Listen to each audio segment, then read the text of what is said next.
Hier, j'ai été reçu pendant 1 heure et demie par le Premier ministre, quelques minutes avant que la composition du gouvernement ne soit donnée. Jamais il ne m'a dit, il m'a caché, qu'il y aurait la nomination de Bruno Le Maire. Donc un problème de confiance. Quand on est dans une équipe, on a besoin de confiance. Vous savez, les valeurs de la vie politique, ça devrait être les valeurs de la vraie vie.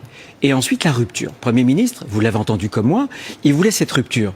Et on se retrouve avec un gouvernement où il y a le retour. Peu importe Bruno Le Maire, c'est pas pour ce qu'il est lui.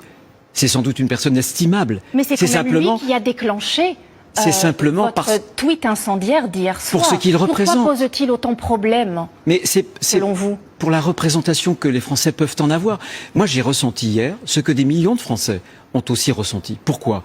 On promet une rupture et on se retrouve avec des chevaux de retour. Et y compris, je ne connais pas, moi, sa vraie responsabilité dans les plus de 1000 milliards d'euros de dette. Mais il y est associé, peu importe.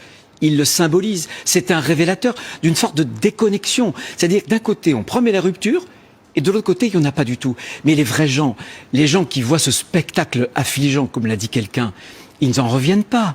Voyez? Donc, pas de confiance, pas de rupture. Qu'est-ce qu'on peut faire dans ce cas-là?